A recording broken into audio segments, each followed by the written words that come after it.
Here we go! Welcome to the Nintendo Power Zone. We are a bi-weekly podcast dedicated to bringing you the best Nintendo-related topics. As always, I am your host, Nice One, and joining me today is Blues and Jaden Winsong. What's going on, guys? You know, just getting hyped up about the new Pokemon games. That's all I've been talking about and thinking about for the past few days. That's pretty exciting. I'm good. I'm really excited about this as well. We're going to talk about those Pokemon games today as well. We also did record a previous thing with Nice One and myself, just talking about those games as well. If you guys wanted to check that out, I believe that is posted currently. But I'm a little bit hot, a little bit sweaty in summer, but I'm enjoying it. We're T-minus 12 days till E3. Today, as of recording, is June 1st. E3 starts on June 12th. We're getting there. It's going to be good. That is absolutely correct. 12 days away from E3, less than 2 weeks, which brings us to today. Today is our third annual E3 prediction episode. For new fans, this is where we make our outlandish, crazy predictions, none of which ever come true, except for the ones that are so on point that they have to come true because we know a little bit about them already. But each and every year, I challenge the cast to come up with a crazy E3 prediction in the hopes that it will come true. So we all have our notes on deck. We're all going to make these crazy predictions. I can't wait to bring my predictions out this year. And on top of that, we're going to talk more about Pokemon. Let's go Eevee. Let's go Pikachu. So it's a big episode today. Not a whole lot of news to talk about because we want to focus on our predictions. But we are going to go ahead and move into the powered up news. And our first major news story is kind of a crazy one. Resident Evil 7 is coming to the Nintendo Switch. Sort of. There's a caveat. So I would say there's two caveats. As of right now, in Japan only, you can play Resident Evil 7 on the Nintendo Switch, but it's limited to a streaming service. This is pretty cool. I like the fact that you can play Resident Evil 7 on the Nintendo Switch. I hate the fact that it's streaming. I probably not so much of a big deal in Japan because they have what I like to call hyper internet. Like their internet makes our internet look like toilet water, like shitted in toilet water.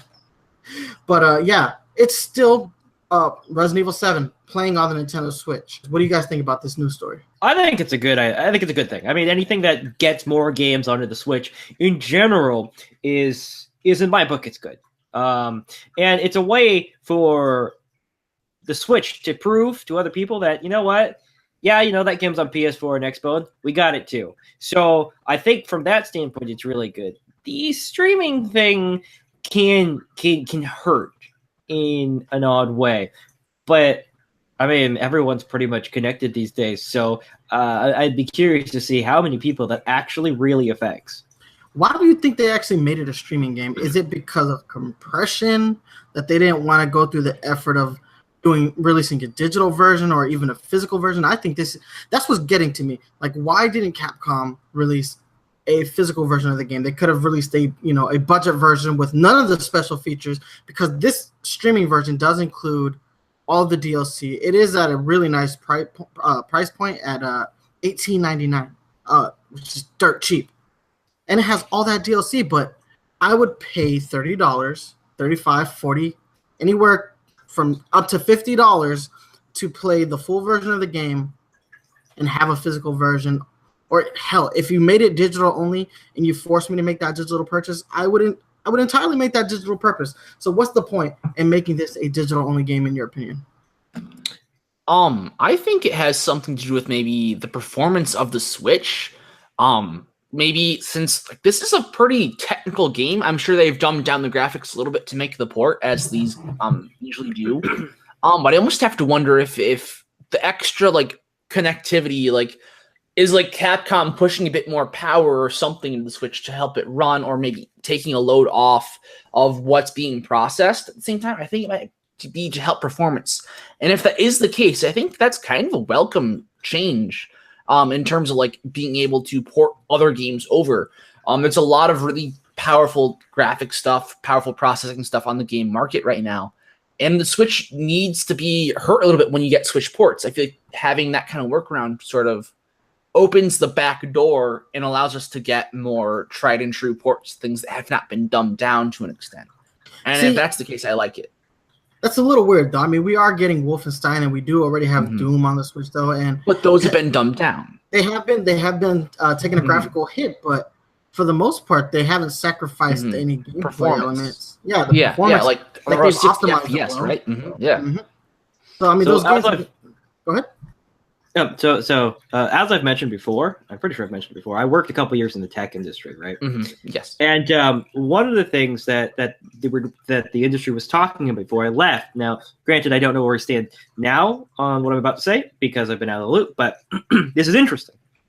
One of the things that they were talking about doing was moving just general computer use from one where everything is processed on your own computer to being a more cloud-based service. So what you would do is you'd your computer would be the terminal, and you'd send the data over the interwebs, and a lot of the hard computing could be done in the cloud, and that would somehow integrate with your terminal at home. And so I think what they're trying to do is exactly what you're trying to get at, Blues, is they're trying to make this a streaming service so that the Switch can still get a good performing, good looking game while still being honestly underpowered. So if they're using that technology, if my prediction is correct, then that's probably why they're doing it. See, I have a problem with this mentality, and I don't know. Maybe it's because of just my general age, being 34 years old. I like owning things. Like I'm the same way. sense of ownership is important to me, and Netflix is great, but you don't own You can't any show of off the your DVD collection if you have a Netflix subscription. Well, not just That's that, true, but like streaming services cycle. They cycle things in and out, and I'm the type of movie watcher, book reader, gamer that will typically I'll go back and I'll play the game at my leisure. I'll go back. It might be 3 years, 4 years down the line, but I'll eventually it will make its way back into the system, and I want to play it when I want to play it. And that's the problem I have with these cloud streaming services, is that they take away that sense of ownership. And I'm just not a huge fan of not being able to own things that I'm paying for. And there's only 180 days here if you do make this purchase to play Resident Evil 7 on the Switch. 180 days. Now that's a long time. That's half a year, but that's not the timetable in which I would play. I would play it once in that 180 days, and I probably wouldn't go back to it. Now, that being said, I do own Resident Evil 7 on the PS4, and I have been getting that itch to play it since it's been about a year. It would be nice to be able to play this game again, but again, now they're taking away the best part about the Nintendo Switch, is that they're removing the portability aspect of it by making this game a stream-only game. I hate that. You could have a hotspot. Mobile hotspots and whatnot are a thing you could do. My local library checks them out. You can rent them from the library. And my friend just pretty much always has one checked out, so we can take a Switch whoever. Okay, so my counter argument to that is my phone has a mobile hotspot. There are areas in Florida, where I lose my signal, which means that I'm going to lose my signal on my console. Recently, I made that trip to, Joysticks Arcade Lounge with my fiance. The whole time we were in the car, she was playing Splatoon using the mobile hotspot on my phone. There were areas in that drive where she lost the signal entirely and was booted out of the match. Game, yeah. Hotspots are great, but they're not a gaming solution. They're not the right solution for streaming games. I would agree with that. No, you're right there. So yeah, a couple things I don't like about this is I don't like the not owning the product, and I don't like having to be reliant on a super strong, stable internet connection. Now that being said, this doesn't even apply to us. This is only for the Japanese market. Players. But I would imagine that depending on how well this does in Japan, they'll bring it over here if it does exceedingly well. All right, but anybody have anything else to say on the Resident Evil 7 topic? I think it's good we're getting another Resident Evil game. We had Revelations 2, which were kind of cool to be portable experiences. I know the original Revelations was originally 3DS portable, and that was kind of interesting. So I'm glad to see more Resident Evil, though, especially with Resident Evil 7 being a kind of interesting hit last year, and a big sort of reinvention for the series. I am excited to see this come to the Switch. Oh, I definitely think it's a good get for the Switch. It's one of those things where, like, I never imagined that, you know, this franchise would ever make its way back properly on a Nintendo console, because the last proper one we had was 4 on GameCube, right? Yeah. Well, I guess the Switch, I'm sorry, the Wii version was also, I mean, the Wii version is the best version of that game, in my opinion. The motion controls, the waggle, that worked Weren't there phenomenal. a couple actually on Wii? There was Umbrella Chronicles and something else? I don't know. But They were like rail shooters, which were a lot of fun. Okay. Don't get me wrong, but they were more House of the Dead-y. yeah, very arcade, very old school arcade. They weren't really proper Resident Evil titles. The last real proper title that we had were the Revelations ones, which were fantastic. But I mean, you know, Yeah. So I think that's it for Resident Evil 7. I think we've covered the positives and the cons right there. So moving on, let's go back to the big news of what was it Wednesday? Let's go Pikachu and let's go Eevee. Brendan and I had a 48-minute conversation about, you know, all the information about the Pokemon press conference, but we haven't heard Jaden's opinion on the game. So go ahead, Jaden, take the floor. What are your thoughts on Let's Go Pikachu and Let's Go Eevee? And then Brendan and I will expound on that. Yeah, you know, it's been a couple. Wait, how long has it been? 72 hours? 72 hours since the announcement. So I think we've got a lot more time to actually sit with the information, let it sink in, and you know, change our minds or reinforce certain opinions depending on how you are. And I'll be the first to admit, seeing the initial trailer, I was really not impressed. I was on the boat of hating it, for lack of a better term. But after, you know, 72 hours and watching the trailers, you know, 2, 3, 4 more times, I actually am I'm kind of excited, honestly. I think it's a mixed bag. I'm still not on board. I'm not sold on the Pokemon Go integration. To me, that's, I don't know. It feels like they're trying to forcefully resurrect a dead game or a dying game, and at that, to me, that's a bit weird. But we'll have to see to what extent the integration is. It doesn't look as if it's integral to the game experience. It just seems like a side add-on, like how in Soul Silver or Heart Gold they had the little Pokewalker things. Pokewalker, yeah. Yeah, you didn't really need them to enjoy the game, but they were kind of just one of those things. I need mine to live. I have mine with me at all times. No, that's funny. Yeah, I need to go find mine. I have. There's one of them. I had another one. Anyway, but yeah, that's what kind of it feels like to me. What do you think? Go ahead. So I'm glad you touched on the fact that it's been a while. We've been able to come to terms with it, because I've come to terms with my idea too. If you guys saw the episode, I believe the word I used was I was uncomfortable with where it sort of sat. It didn't feel like a full main series game, and it didn't feel like a spin-off either. It sat somewhere in between that didn't sit well with me for some reason. Like, is that worth $60? That caused a lot of confusion too. Yeah, because at the time when they announced it, they hadn't made it clear that it wasn't a main core game. That tweet didn't come out for like another 12 hours or something. Yeah. And so a lot of people were angry and very confused, which is understandable. I was in the same boat. I'm like, really? Is this the next main core? I knew it wouldn't be a main core from like even the rumors floating around about it, honestly. But I actually so that didn't sit well for me. Like, why am I gonna like this? I kind of hope that we actually get more of these Let's Go games, though. I hope that we almost get a side main series. So whereas we have the main core games, 2019 we're getting a new main series game, and so should that follow the traditional path of like Sun and Moon, X and Y that we've been seeing recently, I want that game to take that direction, and I want a second series to take the direction that Let's Go is going. Almost like Harvest Moon versus Story of Seasons, how those games had sort of branched off. One took one direction, one took another.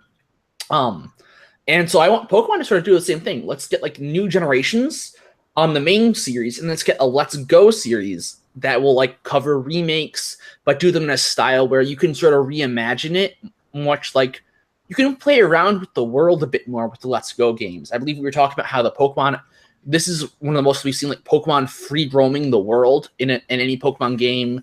There's a lot of unique ideas with 2-player, with like the one-handed Joy-Con, the like dressing up, like a lot of things that seem like they might be okay with being in the main core series, but are different enough where most hardcore fans would say, yeah, no, that's disgusting. Don't give that back. Like the Pokemon Go integration, like you're not a fan of it, and I'm iffy on it.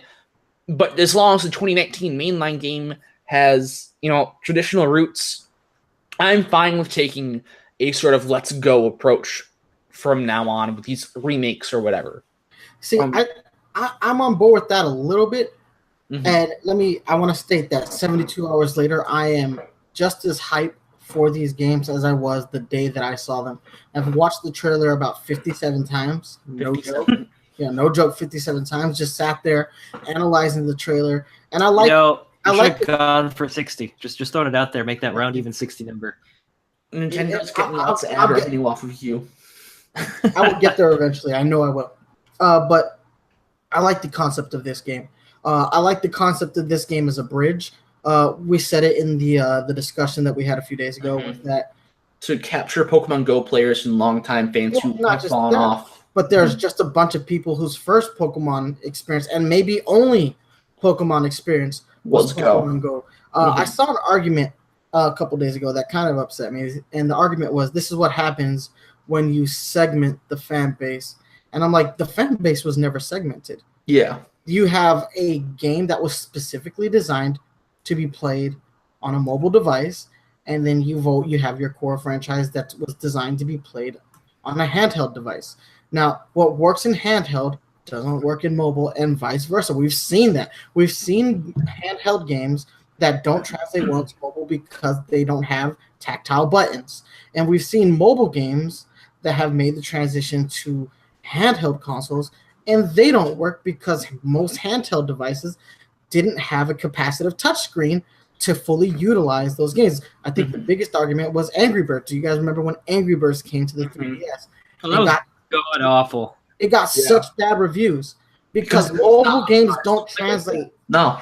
Those games don't translate well. What we have here is a bridge. Mm-hmm. It takes the things that work about Pokemon Go, and to be honest, catching wild Pokemon in Pokemon Go, that's a good mechanic. Like, we can say what we want that, there's no traditional battling wild Pokemon in Let's Go Pikachu and Let's Go Eevee. But guess what? The mechanic will work the same with a Joy-Con. You're still going to have that basic motion of throwing or swiping, that will, throw the Pokeball to catch the Pokemon. That mechanic works. I wouldn't mind if that mechanic showed up in a core game, but with the caveat, let me battle the Pokemon and then select, ball like I would in a like just do a gesture instead of just have it completely like Pokemon Go. And let's be real here. They haven't even confirmed that you cannot battle the Pokemon before. Yeah. See, because what I've seen in the screenshots, or not the screenshots, but in the videos, that they do have a battle screen. So it's really, it wouldn't make sense for me to not implement that. Yeah. I mean, that's something that I really want to wait to see for more confirmation on, because I'm actually on the side of the boat where I still believe that that's going to be integrated into the system. I am on that boat as well, Jaden. Now, if I'm being honest, there are features in Pokemon Let's Go Pikachu and Let's Go Eevee that haven't been announced that I feel like should be, like the raid mechanic in Pokemon Go. I honestly think that's a function that should come over specifically for legendary Pokemon. Let's say you don't have, the legendary birds in Pokemon Go and you can't transfer them over. Well, how do we bring them over? I'm kind of tired of these give me events that the Pokemon Company does, where like, ooh, go to Target and get this card, and you can have a level 100 Moltres. I'm tired of those. Like there should be something in game that makes catching a legendary worthwhile. Like some kind of online event that allows me to partner up with a bunch of people who are also playing this game so that I can catch, whatever legendary Pokemon. I think the raid mechanic from, Pokemon Go should be implemented in the Let's Go games. Again, there are functions that I think should transfer over. Like I like the actual throwing the ball. I think that should be in the main series game. But yeah, I agree. I think that should be in Pokemon 2019. So yeah, I don't think this game actually goes far enough, but I love the game. I love the way this game looks graphically. Like I said, it keeps the idea of being a bridge game where it takes the best parts of the graphics of the 3DS games and it up-reses them so that it looks good, at 1080p or whatever resolution they're running this game at. I'm pretty sure that it's going to be 1080p. It would be really weird if they didn't go that route. But it looks good. It brings back, the buddy Pokemon where they're following you. Not just that, but you get 2 buddy Pokemon because you're always going to have Eevee. You're always going to have Pikachu, whichever game you pick. And then you're going to be able to have another Pokemon follow you, or you're going to be able to ride that Pokemon. And people have been complaining about that for years. They've been complaining about it since Heart Gold and Soul Silver. Like, why isn't this feature back? Yeah, I'm one of those people that complains about that. Yeah, I complain about that. I've always been complaining about that, and that's one of the features I've wanted. So that's one of the reasons why I really appreciate Let's Go. And the other thing I appreciate about the secondary Pokemon is the Pokemon that are behind you, they look more to scale than they have in the past. Like they have I think they showed the Gengar, right? And the Onix. And the Onix. And if you look at the actual scales they have in Cerebi or whatever, of how tall they actually are, Gengar's fucking huge. Like you're gonna have to censor that out later. My bad. But he's huge, right? And so it's nice to see that scale actually kind of demonstrated in the game. Yeah, So, I honestly think there are more features that people like from traditional Pokemon games than the features that they don't like from Pokemon Go coming over. So I have a hard time swallowing the complaints of the internet recently. I'm like, there's more traditional Pokemon game here than you guys are willing to give it credit for. You guys are literally just looking at the one aspect of the game that you can complain about, and you're making a mountain out of a molehill. So my friend has literally told me, "Oh yeah, I'm so excited." Sarcastically, of course. "Oh yeah, I'm so excited about Pokemon Go on my Switch. I love playing a geocaching game on my home console. It's gonna work great." I'm like, "No, that's not what it is at all. They just incorporated some catching features about it, and it's more or less the same experience, though." and to be fair, I was initially in that realm.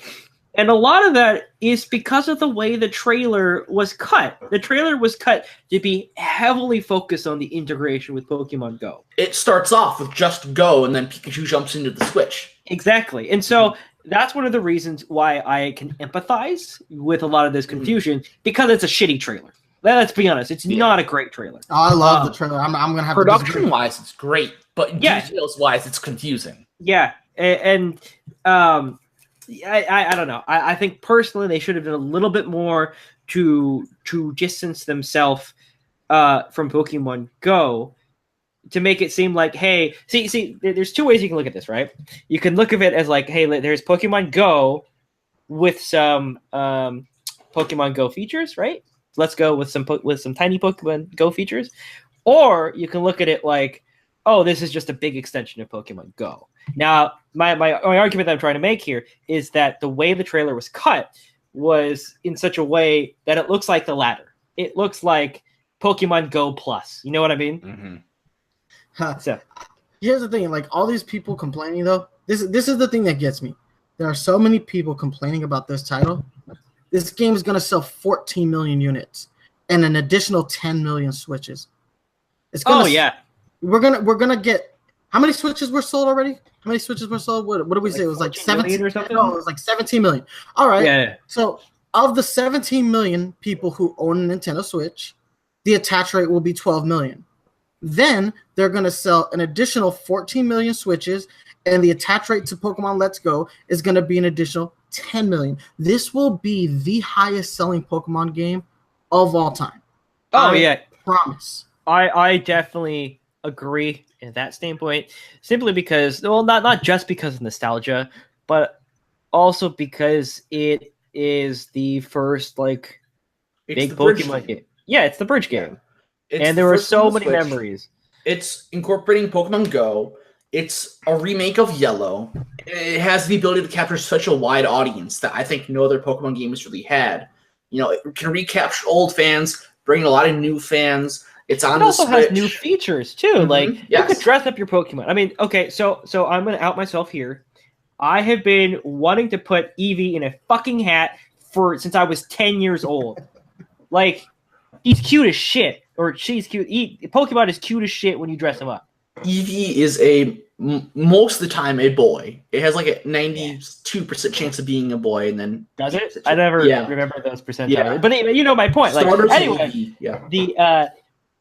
the point I'm trying to make is the dress up feature. They had it in the old games with the fashionista sort of things, but you could never actually see them. No, and being able to see them to this degree to me is super exciting. And so I think a lot of the new features that they're adding in here, especially with things like we haven't touched on it yet, but the Go Park, for example, I think those outweigh the potential downsides.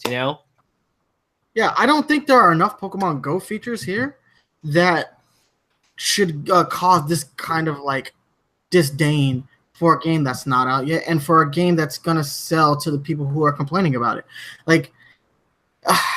Maybe I'm just old. Maybe I'm just old, and I'm tired of the sense of entitlement that people carry themselves with when it comes to what Nintendo should and shouldn't make.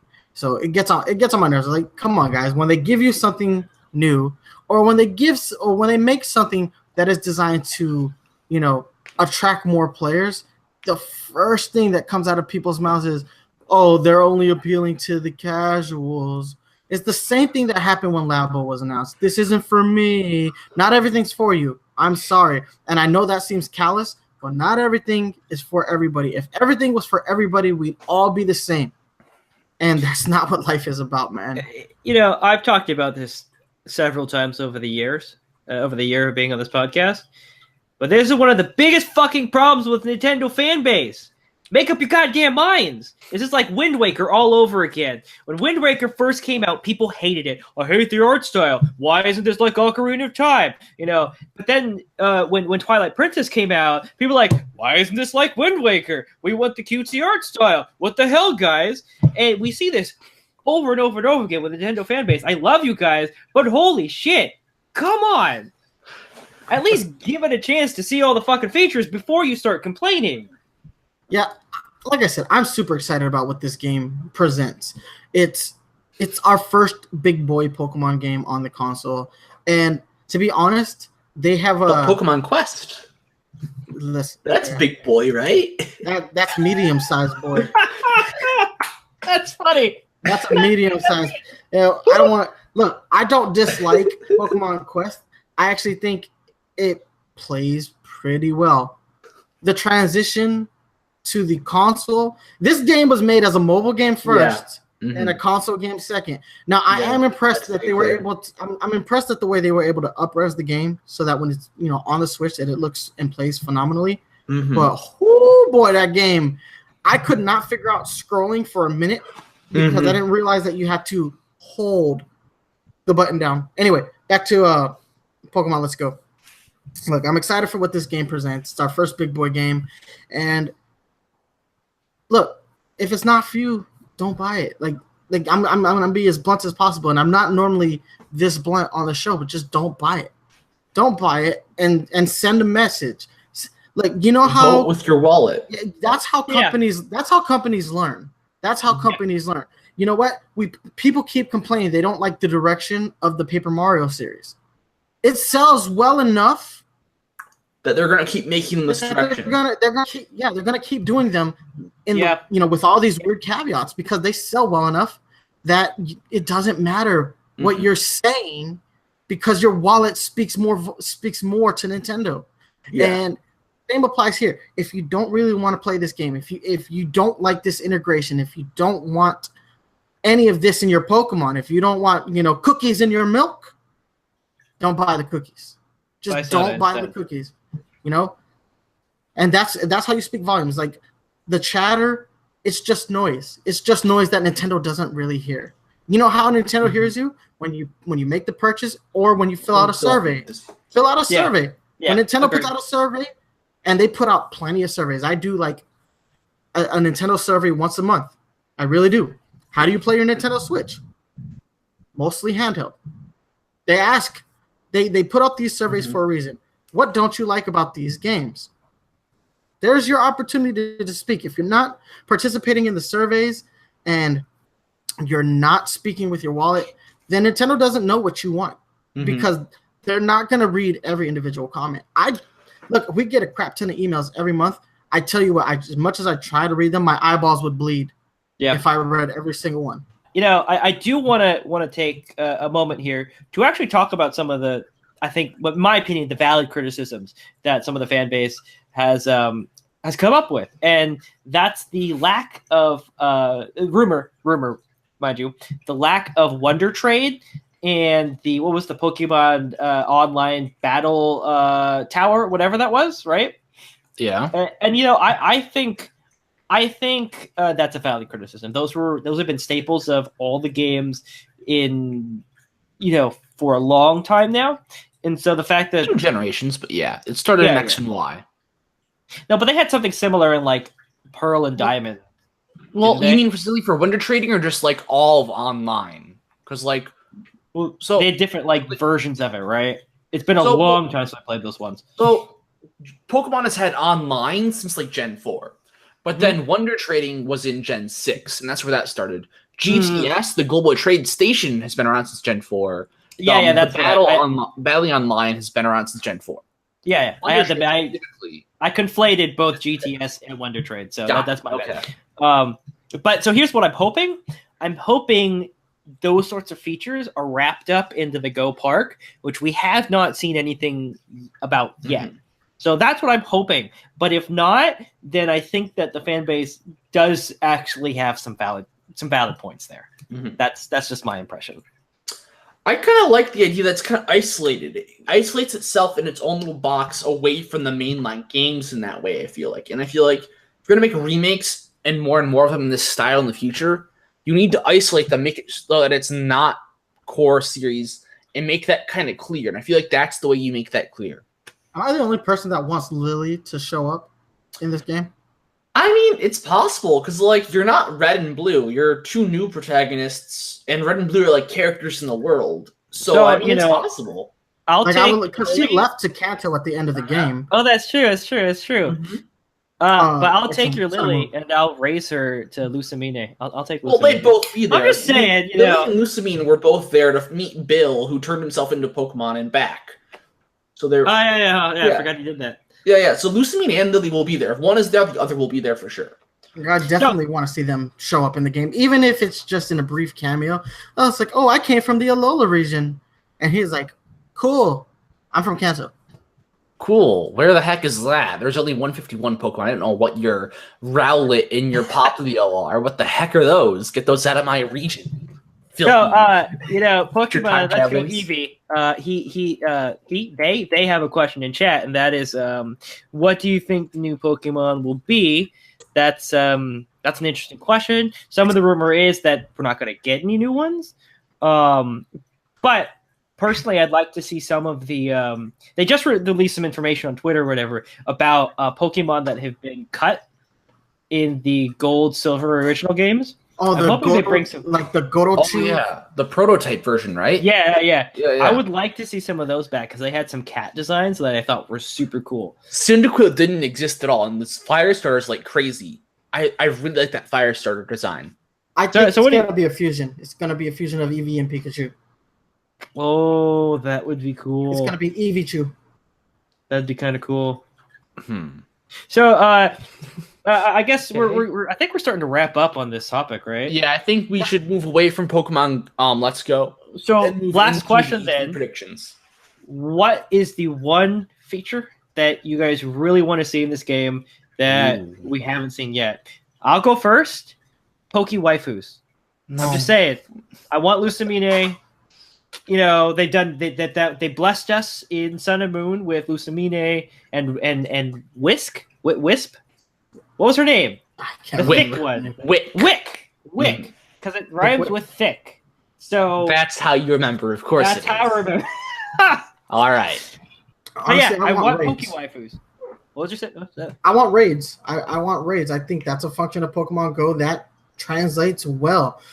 Something that really embraces community play, even if it has to be online community play. But that's what Pokemon is supposed to be, right? Pokemon is supposed to make. It's supposed to help you make friends. It's supposed to share. You're supposed to have something that you have in common, and you're supposed to share that joy with one another. And I think raids, the few raids that I've been to, in Pokemon Go, I haven't been to a whole bunch, but I have been to a few that require like meeting up with people. Those have been fun because we all go in there, we bond over Pokemon, and then we go our separate ways. I might never see them again, but in that brief moment, we're all friends. So I think the raids, function in the way that Pokemon was always designed to function, helping people, communicate with one another through a shared interest. So yeah, I would like to see raids, even if they're limited to online raids. I want them there, especially, for catching legendary, type Pokemon. Okay, so hear me out. This is kind of a crazy idea. But so the Pokemon TCG video game on the Game Boy? Mm-hmm. I want the player character to be able to collect cards in the game and like sick. go around and play battle other people, but in the TCG version. That and would have, be so cool. That would be cool, right? And I hope maybe That some would be cool. amiibo card integration might be a way to do that as well. We've not seen amiibo support for this game yet, so if there is amiibo support, that could be an interesting way to do it. Maybe. Other than that, I want a lot of just nods and throwbacks to things, even if they're technically in the future. Like Lucamine and Lily, they're Gen 7, so seeing them there is a nice little nod to the Gen 7. Seeing Steven Stone from Gen 3. Gold. What if at the end of the game you fight Gold at the top of Mount Silver or something? You fight Gold instead. What if you just go to Johto at the end of this, since it's just okay. Okay, They are so right next door, here's a crazy, controversial question. Okay. If Johto was DLC, would you buy it? Yeah, Depends on the 100%. price. I don't care. No, charge another $20. I'm gonna buy a Johto. What if As it's long 40? Yeah, for 40, I would kind of want a whole new game. You better And put just, Hoenn in. For 40, you better add Hoenn as well. Yeah. No, yeah. I'd want a whole new game. So if I'm getting a physical cartridge, I want a physical cartridge for Johto as well. And I'd pay 40 for that. That's how I would do that. That's No, fair. that's I guess DLC. we're all agreed though that if it were DLC, New Zones DLC, we would pay for it. But I'll buy it with the caveat that I need the second Elite Four as well as part of that DLC. Oh, Now- of course, yeah. I need both the Elite Fours. I just can't have the Johto, how it was in Pokemon Gold and Silver, where it's here you beat the Elite Four, but here are these other 8 gym leaders that mean nothing. You beat them and there's no Elite Four, so that you're the champion of 2 regions. You're just the champion. No. I need the Johto League as well. Part I of see me what you're wants saying. to see Kanto go through a very, very just major change. The apocalypse has hit Kanto. And You're going back to those rumors from way back Well, when. I think that's I cool. don't know Yeah. about those rumors. I'm not sure what you're talking about, but I feel that could be interesting to see, though. Something where, Kanto isn't the same as it was. I feel you should have a remake version. Maybe if you add a DLC, make it DLC where the new player character who's not had travels 30 years into the future, and Team Rocket rules everything.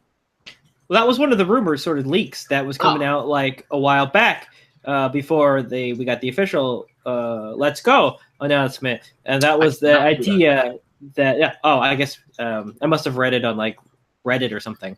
But anyway, the idea was that it was going to be set in the future, couple decades after Sun and Moon, and there was supposed to be some sort of weird cataclysmic-ish event that had changed land masses or whatever, and so you Almost go back like the meteor in Fortnite then. Yeah, kind of. So you go back to Kanto, And there's a giant meteor and mountains and everywhere that we used to be. Yeah, some sort of idea with that, Huh. like that, which I thought would be interesting, but I don't know. Huh. What but about- hmm? What about the Orange League?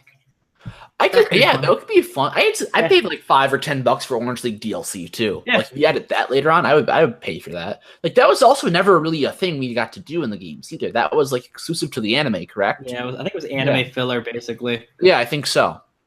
Didn't he win the Orange League actually? I think it was the only thing he won. Well, no, he won the Battle Frontier. He was going to be his own Frontier brain, but declined the offer.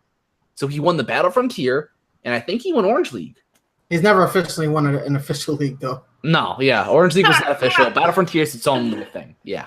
All right, guys, what we're going to do is we're going to take a quick 5-minute break, and when we come back, we're going to move into our E3 predictions. So don't go anywhere. We will be right back.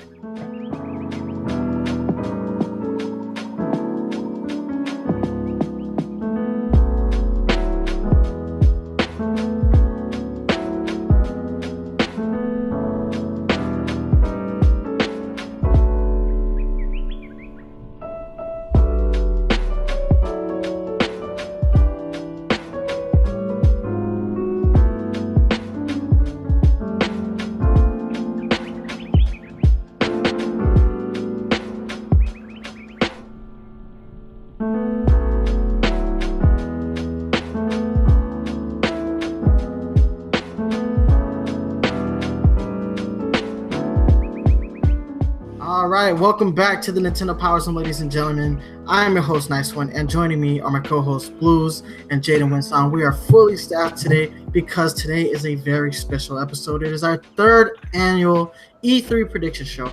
I am super hyped because it's these two's first E3 with the Nintendo Power Zone. Now, I've done this twice already, so I'm really excited to see what kind of crazy prediction you guys have for the second half of our predictions. But first, as always, as is tradition here, we like to make predictions about the games that we know are coming out first. So we've got a nice little list of games this year. I think more than we've had in our previous two E3s, because last E3, I mean, we were all anticipating Super Mario Odyssey, and if that was the only game Nintendo brought, that was a good year. And the year before that was a Wii U E3, and we had all since given hope. But they did bring Breath of the Wild that year.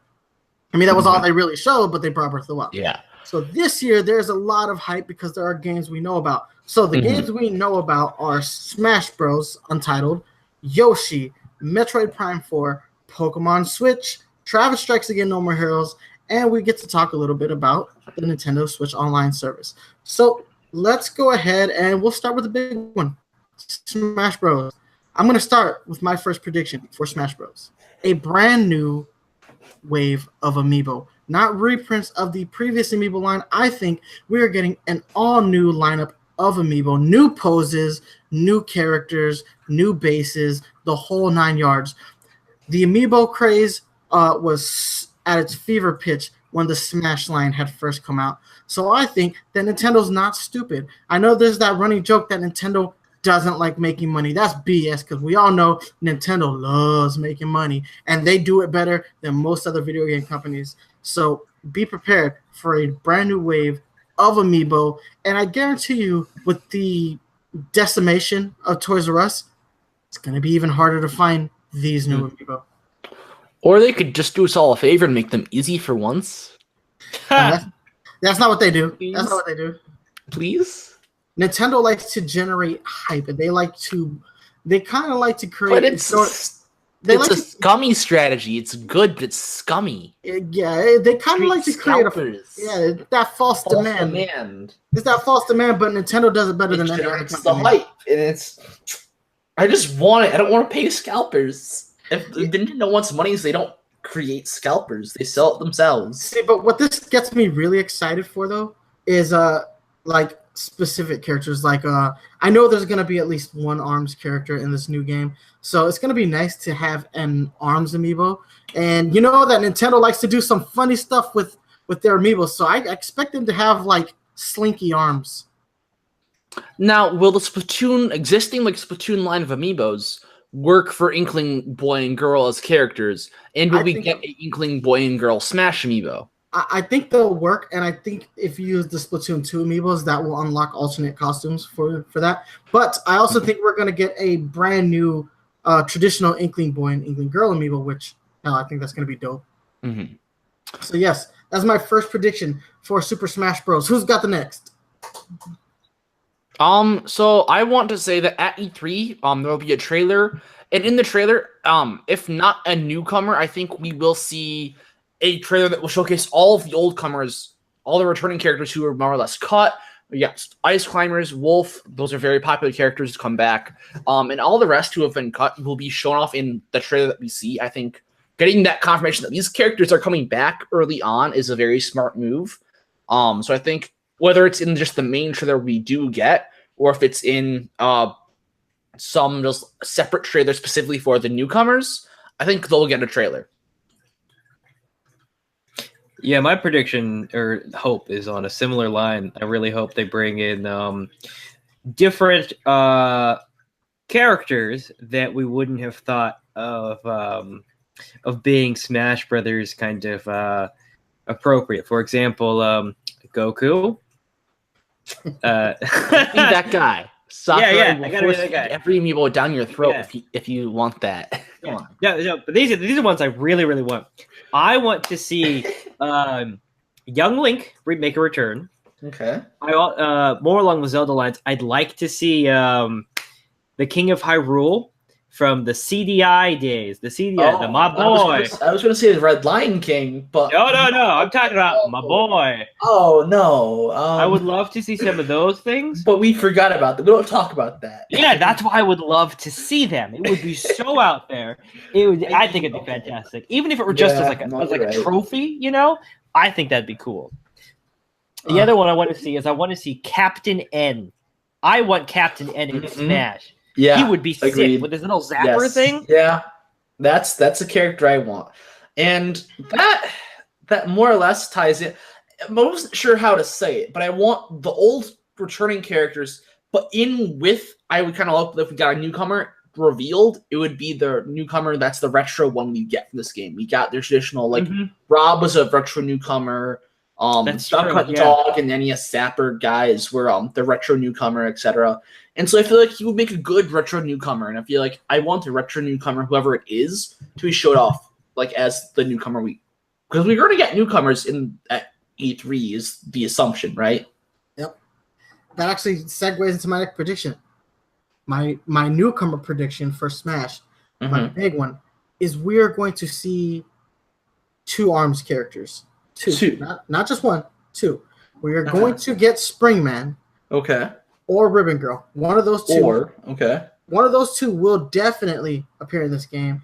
And for my actual other pick for ARMS characters, we are going to see Ninjara. And I tell you how this is going to go down. Greninja is going to be a returning character, and they're going to have Greninja doing some stuff, jumping off of trees like a Frog Ninja does. And then out of nowhere, he's going to be chilling. He's going to stop, chill on a tree branch, and there's going to be a giant chain fist approaching him. And he's going to do he's going to drop a smoke bomb, and he's going to teleport away. And then when he teleports to his new location, Ninjara will also teleport, be in his face, and smash Greninja down.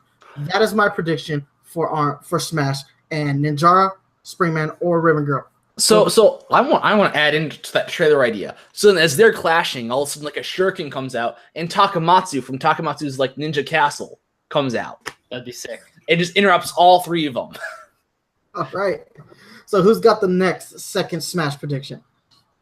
I guess I'll go. I kind of wanted to do a newcomer prediction, but I feel like it's more interesting to say that I want a quest mode / story mode. I don't want to say story mode back, but maybe quest mode might be more what it is.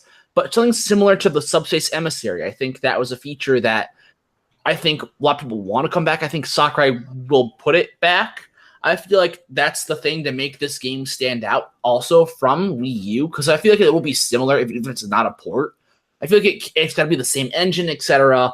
A lot of similarities. I think in terms of the roster, you can't get much bigger Obviously, you go more third party, and Nintendo creates new IPs, but then you have a good chunk of the existing characters already there. A lot of all the franchises are mostly represented in some fashion.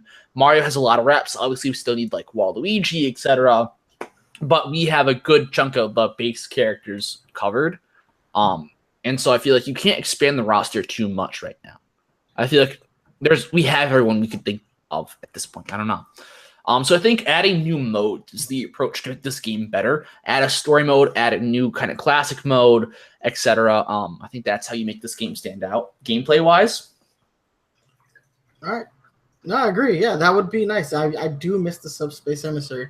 That was probably the saving grace of Brawl. Yeah. And let's be honest, for as much as I dislike Brawl is still a good game. It's just it's just in comparison as a Smash game. In comparison to other Smash games, yeah, it doesn't hold a candle. But yeah, it's still a really good game mechanically. All right, Jaden, second prediction. So I predict that we will see a return of the equipment function. Like what we got with custom moves? Yes, not the custom moves and the custom weight classes and things like that. I think it'd be very hard for them to go and not include that since it was a feature that was added. In my personal opinion, anything that allows people to customize something allows them to become it forces them to be invested into it. So it's not just that they're, I don't know, a Captain Falcon main. It's they're a Captain Falcon main that changes it so he has this particular moveset and moves like this, or hits really hard and is a glass cannon. And to me personally, I think this is one of the most underutilized and underrated features of the latest match, because I think it would make it for a much more interesting competition scene. That's just my opinion. I want to bounce off that a little bit though, because with that, you have to realize that Sakurai has to appeal to people who don't like those things and people who do want these things. That's the big issue Sakurai really faces when dealing with his fan base. He made this game to be more casual, more fun. That's why items exist. But then the hardcore fans say no items, only flat stages, and only the good characters. And Sakurai's like, well, that's not how you make the game how I want to make it and how most people also want to play it, And so I feel like you have to include that feature. I feel like you can't take it out because that appeals to the side who liked it in the Smash 4. The side who didn't like it was the competitive guys, and I feel like they won't use it. But I almost want to say expand on it, but don't. I feel like it was poorly made in 4. I almost want to say what you could do is a character creation system for Smash. So you could, in theory, create characters who didn't make it. Similar to how the Mii's were supposed to function in Smash 4. Like, Ice-T, was in Smash. He made a Mii for him. Chuck Norris was in Smash. Yeah. And so, but you could do that. Almost like, I feel like in terms of moves, you'd have to, pick from the existing roster. So if you wanted, you could do, create a character who looked like the head of Mario with, the torso of Link and, the boots of Samus. I don't know. Something like that. And then just give him, Captain Falcon's side B, give him, Mario's basically blood. Similar to the Soul Calibur that's character. what Is what you're going for. Yeah. I feel like I could see that kind of working. Created an abomination of a character. Oh yeah, for sure. But it's better than not having it at the same time. Maybe it's not. I don't know. I agree though. The fourth one did need a little bit more refinement. Yeah. But I would like to see a return with that. Awesome. Yeah.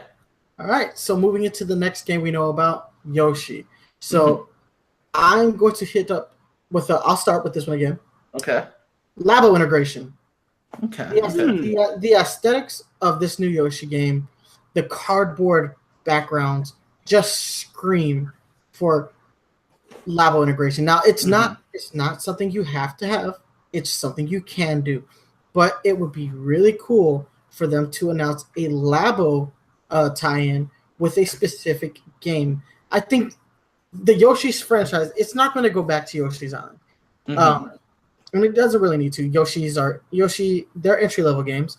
And Labo is, fun for all ages. So why not take an entry-level game and a thing that's fun for all ages and make them compatible with one another. That could be really fun. I would buy that Lapo pack, especially if it functions with that Mega Yarn Yoshi amiibo or the Yarn Yoshi amiibos. I could see those two things being a lot of fun. I would love something like that. So yeah, Labo integration for Yoshi. So I think with Yoshi, I feel like we're going to get some big sort of showcase of something. I want to compare it to Mario Odyssey. For the longest time with Mario Odyssey, we only really saw like base core platforming with it. And then we got the trailer that showcased Cappy. We didn't know Cappy was a thing. We didn't know we'd be able to possess other enemies and monsters.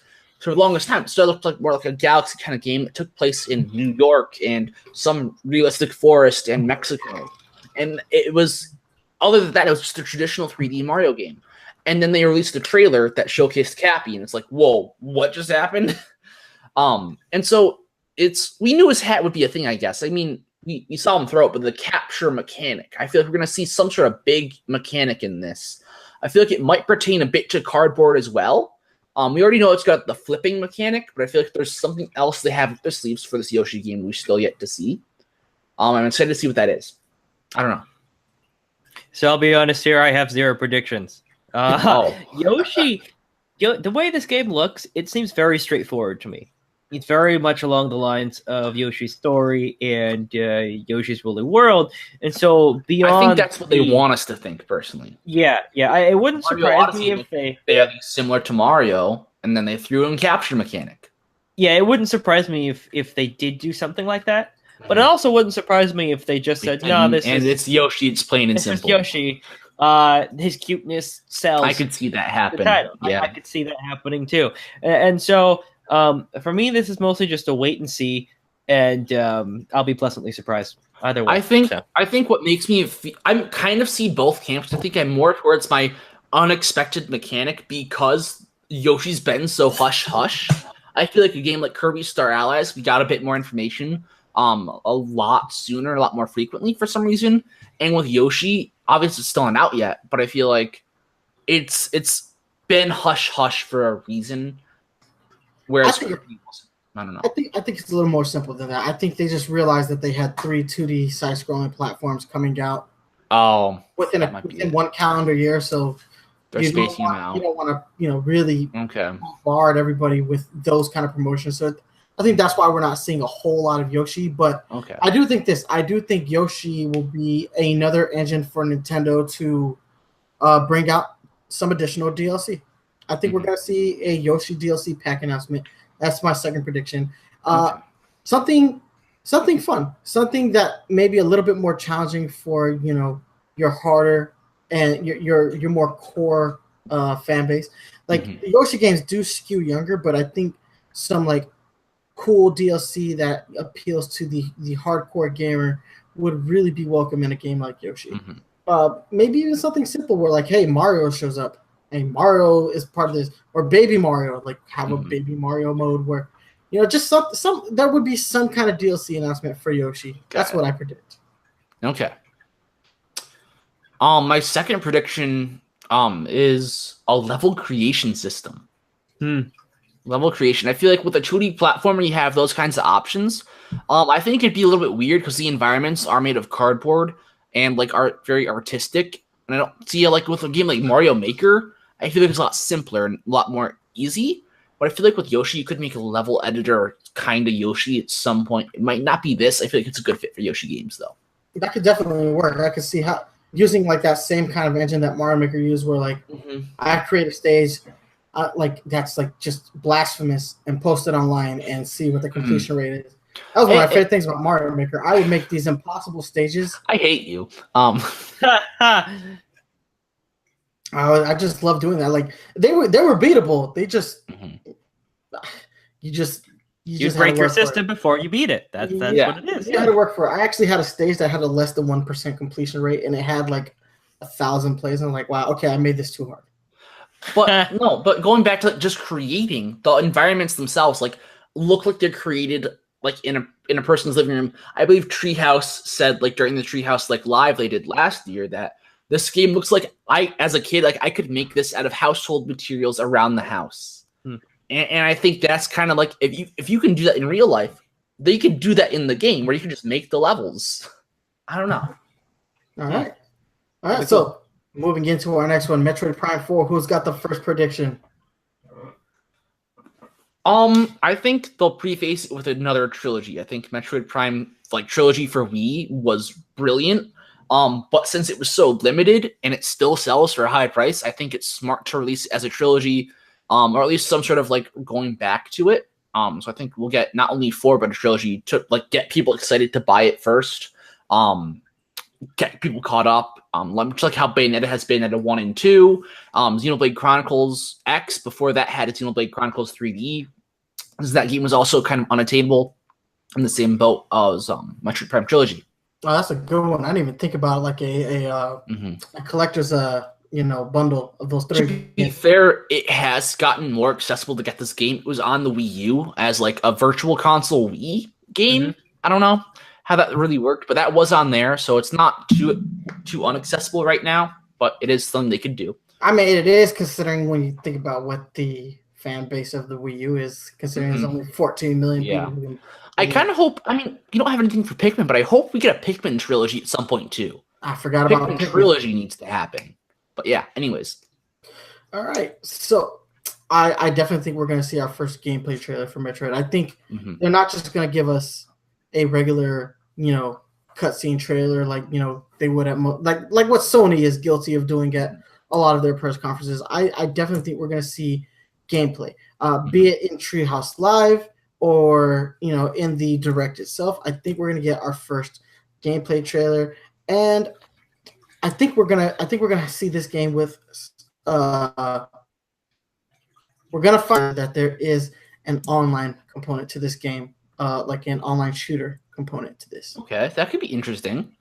Yeah, that's about that I was going to predict as well. I think there will be multiplayer. I think there will be multiplayer similar to the Metroid Prime Hunters.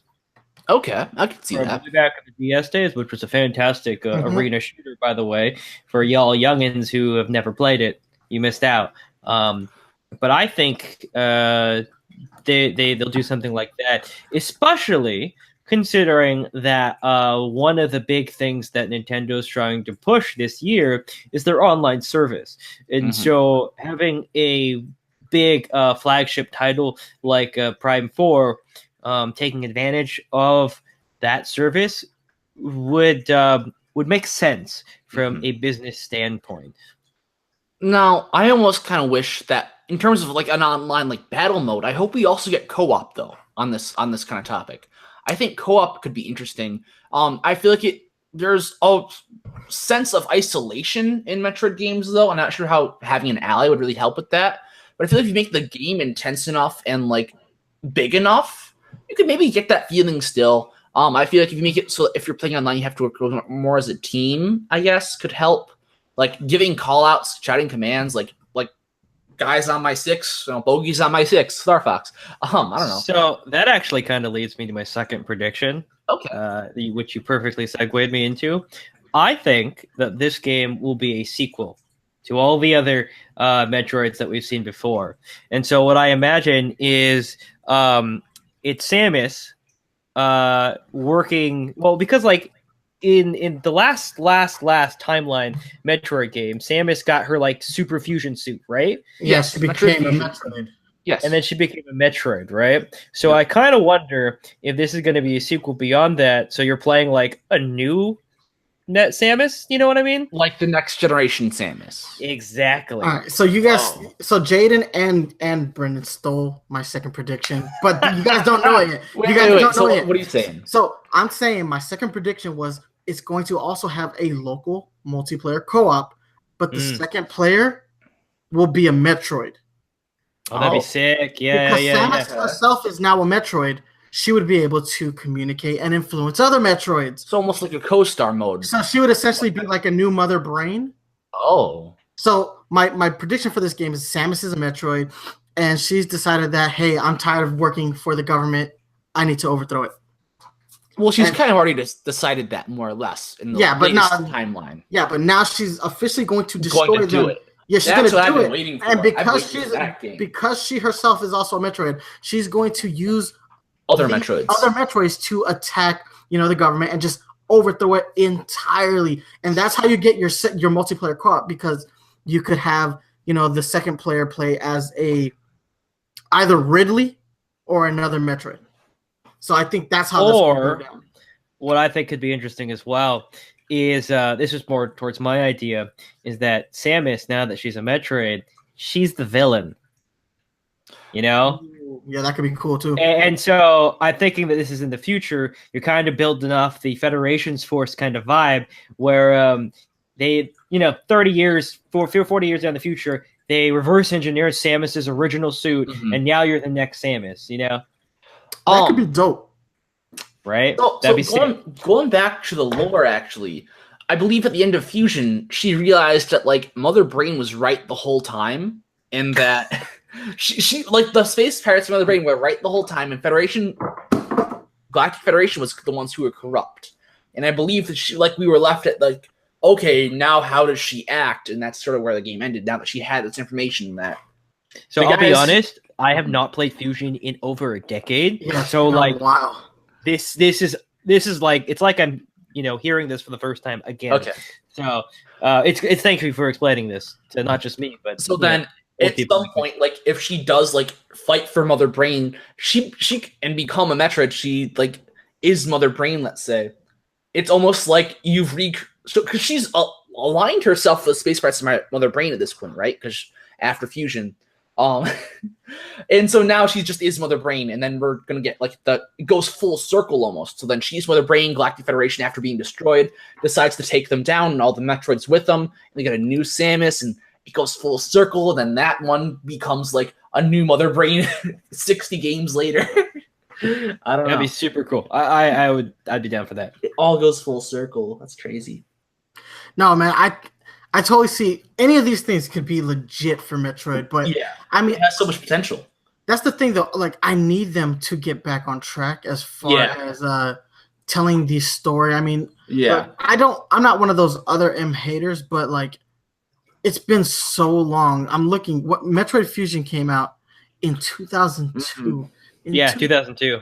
So it's been 16 years. And that's the reason I don't remember anything. We don't have a resolution to this story. So, no, we don't. They've been filling plot holes. It's a miracle that I remember that chronologically Fusion is the last game and that she is a Metroid. It's a miracle. I remember that because it's just been so long, and I don't have that game anymore to go back, pick it up, and play it just to relive it and then be like, okay, so this is the next logical course of action for this character. So yeah, I'm excited for Metroid Prime 4. I really hope it moves things along, and hell, it would be really cool to see Samus overthrow the Federation. Oh yeah, for sure. But is that all the predictions, I guess? No, we still have Pokemon Switch. So I meant for Metroid. Yeah, for Metroid, yes. So Pokemon Switch, which we now know will be coming out in 2019. So I don't really have a lot of predictions for this game that we didn't kind of already cover in the news segment. Just want to go over them real quick. I want the Pokemon Go capture mechanic to return, but only after battling the wild Pokemon first. And the raids. I think raids should also be implemented in a traditional Pokemon game to capture legendary Pokemon. That's it. So I have no real predictions other than what we've already discussed. I don't think it'll show up at E3 at all. I think Pokemon has had its spotlight, and Nintendo's already taken that spotlight, and they're going to run and move away from Pokemon entirely at E3. I think in terms of the 2019 game, I think Let's Go Pikachu, Let's Go Eevee will come out in November like they are slated to be. And then come February, I believe, they're going to have a Pokemon Direct, and then they're going to have Pokemon come back a week before E3, just like they did this year, and get the final details out and a release date for next holiday season in 2019. Yeah, that's probably about right. That would make sense to me. All right, so let's go ahead and we'll move into Travis Strikes Again, No More Heroes. Nintendo's made a huge deal about this game, and with good reason. The No More Heroes franchise is beloved by the people who play it, and we just got an announcement for Killer 7 getting a remake. So, Nintendo doesn't want that thunder stolen because that Killer 7 remake is going to be on the next generation consoles, such as the 4 on the Xbox One. So yeah, they're going to get on the Suda51 hype train, and they're going to give us a solid release date for this game. That's my first prediction. We're finally going to get a real release date for this game, and I predict September. So I don't think it'll be in the main show. I think this will be a game shown off in the Treehouse Live. I think this, despite how big and beloved this game is, it's shown just such a precedence of being like a Nindy title and a Treehouse kind of title. Nintendo Minute, I believe, covered it as well. I feel like despite it's a game deserving of a spotlight, it's not going to get it. I feel like it fills in the ranks with the Nindies and the side stuff. I think it will be E3, but it will be Treehouse exclusive. Remember, it was part of the March Direct versus the Nindies Direct earlier this year. And I think part of that is also due to Suda51. I mean, I think let's be honest, his games, they don't play like AAA titles. Mm-mm. They just don't. Like, even That when he makes was sense. attached to huge companies, all his games were very kind of hipster Nindy-ish. You know what I mean? Yeah. No, I Agreed. So- Agreed. I think that's also a contributing factor to why people consider his game to be kind of an indie game. All right. And my second prediction for No More Heroes, online multiplayer. They have not announced it yet. They've only announced local co-op, but I don't think Suda51 is the type of developer that is going to put all those eggs in the local multiplayer co-op basket, because let's be honest, nobody couch co-ops anymore, even when they should. So I think that's a feature that I think is coming as well. But you already said that, so I think maybe a bit of DLC. I don't think that'll be an E3 announcement, but I think we should see the DLC for this game at some point, probably. all right. I think this game is going to end in such a way that it leads to the next core No More Heroes title. I If think this so. is not one I as think well. that Because should be this the is plan. the way this one is supposed to play out. If it's not just misdirection, it's supposed to play out like a kind of, well, indie game, for lack of Yeah. a better term. You know, No, it's Not a more spin-off, like- but it's still following the main storyline to set up for the next entry, in Yeah. which that next entry will be a core title. It's Yeah. more like I don't want to say like the funding for the third game, but it's kind of like to judge the funding to get the money there by creating a slightly smaller scale game and Yeah, also exactly. set it up. All Yeah, right. I think this will lead to a different game that has more of the core gameplay that we're used to. Yes, I agree. All right, so our last known topic is one that I'm going to make a weird prediction. But I predict Nintendo's going to spend too much time on this subject, and that is Nintendo Switch Online. They're going to try to justify the cheap price point, and they're going to they're going to show us the 10 Super NES titles that are going to be announced. But I also think we're going to see something really cool. I think we're going to see some GameCube titles get announced as part of the Nintendo Switch Online services. So guys, get ready. I'm calling it right here. We're going to see Super Mario Sunshine at E3. We're going to see it as part of the Nintendo Switch Online services. Now, I also, like I said, I do think Nintendo's going to spend too much time on this subject because they're going to try to justify that $20 because, yeah, there was a lot of backlash. And I think they want to clear the room of any backlash with this online service. Now, I almost have to ask then, do you think that Smash Bros. Will support GameCube controllers and that will reverse back to this? 100%. Nintendo already had that update last year that made the GameCube adapter functional. Yes. Now They said that They was said an that was a intentional mistake. side Man, effect, though. no. That was nothing unintentional about that. They just didn't think anybody would find it. That's I what agree. really happened. They didn't think anybody would find it. That's I why agree. That's why we all should have known a Smash game was coming out within, a calendar year of that actually happening. That was like Nintendo said, shit, they data mined us and they found this every freaking time. Who are these people who are data mining us? We need to stop them. No, there was no mistake there, man. That was intentional, and Nintendo knows it. But PR. What if the data mining was intentional to get the PR? Man, so I honestly wouldn't put anything past Nintendo. They're sly marketers, man. They really are. Like With the false demand, of course, that's scummy. Nintendo knows how to Yeah, rile they people do. up.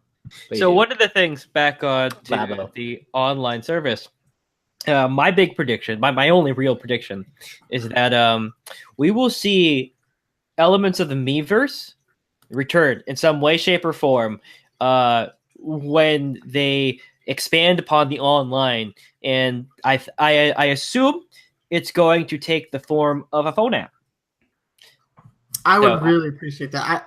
I don't like the move away from Mii's. Like, Yeah. I am too bonded with my Mii character. He has followed me since the Wii, moved to my 3DS, moved to my Wii U, moved to my Switch. I am too bonded to my Mii to not be able to have it, on Agreed. my Switch. It's like it's a hidden function on the Switch, and that it upsets me so much. And I'm the bonded to weirdest my thing, Mii too. yeah, and the weirdest thing is when we look at a Nintendo, what they've been doing in the past, couple years, we see a lot of different attempts at creating this sort of like Miiverse social network thing with not just what was the one that just Miitomo? Yeah. Yeah, with Miitomo and everything. And now that they have a centralized app that's going to be mandatory, it is the perfect zone Chance. Yeah. for them to implement the social media network that they've always wanted. I'll just bring back Miiverse, man. I was happy with Miiverse. I Yeah. loved it. I thought it was fantastic. I agree with you. I really liked it. I don't know why they took it away. Bouncing off of that, then I'll get into my prediction. I feel like the current app is not social enough. I feel like you can send playdate schedules and invites, and then there's no real other ways to communicate. You have to be in certain special lobbies for Splatoon. It's too online can't really be used in a social way. And I feel like you need to have more instant messaging of some kind, a way to reach out to unknown players, etc. Friend people from the app, etc. I think the app needs to be updated in some fashion, just be more social and more connected, because it's too linear one way this way. And more games need to use it. More games for sure. Like as Pokemon well as- needs to use it. Smash needs to use it. Voice Arms chat should needs have to be updated. Yeah, had it. Arms should have had it. Agreed. Agreed. But for my big prediction, I feel like I hope that they actually spend a lot of time on the online service, but I hope they give us a reason to. And this is sort of my reasoning. So I hope we get one last Breath of the Wild update, and this Breath of the Wild update will include online. It'll have online co-op. So you have another Link from another world, just like how Wolf Link is from another world. And he comes over to your world, and it's just two Links having a good time in Hyrule. And you can expect there's so much Breath of the Wild is a perfect sandbox, though. It's such a good sandbox where you have the Magnesis, and you can do fun little steps with that, with Stasis, with Cryonis. There's a lot you can do with that, and how to kill enemies. With the last Champions Ballad DLC, we got the motorcycle, the Master Cycle Zero, to be able to race my friends around Hyrule in a Master Cycle. That's fun. I like that idea, but that's not something we currently have, and it might be a bit of a stretch. It goes back to Miiverse a little bit, but the Wind Waker message in a bottle system, but in Breath of the Wild, you can give little hints around the world, how to maybe tackle things, secret items you can grind out, etc. I think that could be a fun feature to also utilize that online. I think that update would probably drop the same day as the online system too. That could be fun. That That's could a definitely very be a lot of fun. But I feel But also The Legend of Zelda. I feel like they teased this announcement that I had when we talked about the online or previously. The original Zelda, Legend of Zelda on the NES, is part of this online system. I think that game will also receive a 2-player co-op to sort of help this Breath of the Wild co-op go further. That sounds similar to the satellite Zelda game. Oh yeah. Way back in Well, the the day. I know what Super you're talking NES. Oh yeah, maybe. That could be interesting. That could definitely be interesting. about. That'd be pretty cool. All right, guys. Now it's time to move into the really fun part of our E3 prediction show. Random predictions. Mhm. This is where we get to say anything we want and see what's, throw everything against the wall, see what sticks. So we each get to pick 3 games, either for the Nintendo Switch or for the 3DS. So any currently active Nintendo console. And we get to give a mini synopsis of what the gameplay style is and why we chose this game. So first and foremost, I want to start with a game that doesn't get enough love, and it's Punch-Out. I think we're going to see a brand new Punch-Out game. Now, I've made this prediction twice already.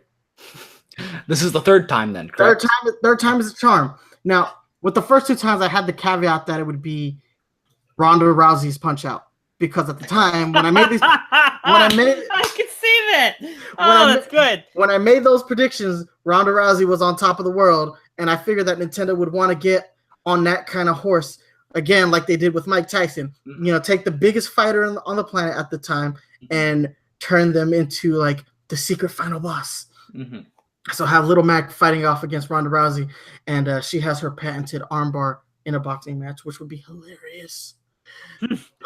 But this time, since Ronda Rousey is no longer a relevant MMA fighter, I'm just gonna say it's a regular Punch-Out game with motion controls, and instead of Ronda Rousey being a secret hidden character, Springman's gonna show up as the secret hidden character, similar to how Donkey Kong was the secret character in the last Punch-Out game. I think it would be super funny to see Springman and Little Mac fighting one another. So yes, my first prediction is Punch-Out, and it's not going to deviate from the Punch-Out formula. It is going to be a puzzle game because that's what Punch-Out games are. They're not boxing games. They're puzzle games. You read like the pattern, then you react to solve the puzzle to beat the opponent in the puzzle. Exactly, and it's going to have a brand new updated art style, one that really utilizes the Switch, and I think that's going to be a lot of fun. Now, it will be different enough from ARMS that it doesn't take anything away from ARMS, but it's gonna have its own little unique flair to it that'll make Punch-Out fans go crazy. So yes, this year Punch-Out, but no Ronda Rousey tie-ins. That'd be pretty cool. So I want to bounce off of that, but what if Little Mac is the secret final boss and you're playing as a new fighter after like all these years, a new kid on the block coming in to prove his worth? That could be fun as well. I mean, as long as it doesn't stray away from the Punch-Out formula, I don't think. I'm pretty sure there's going to be a contingency of players who will miss playing as Little Mac, and they might find that blasphemous. But it's not. It wouldn't be the first time that Little Mac wasn't a player. What if there were 2 story modes? A Little Mac story mode, a new character story mode, and like multiple player characters. I want to create a character feature. Ooh, that could be fun. I could see that being real cool. And obviously, we're going to have a whole slew of semi-racist new characters to bounce off of. Well, that's just the internet for you. What are you gonna do? I mean, no. That's what Nintendo did. We don't blame the internet for the racist connotations of the Punch-Out franchise. It's just as racist as the Street Fighter franchise. I love both of those franchises, but they're a little racist. So, moving on to my prediction, I'm gonna go off of the old games that need more love, and I'm gonna say F-Zero. Okay. It has been like a decade since the last goddamn F-Zero game. Come on, guys! Like, they gave us Metroid Prime, and we were waiting for that for years. They have to give us F-Zero. Like the last one they had was GameCube. Probably, I don't know. We didn't see one on the 3DS. We didn't see one on the Wii. Yeah, we haven't had one since GameCube. Yeah, okay. So it would not surprise me if after years of being harassed and asked for a new installment that they would give us an F-Zero title. All right.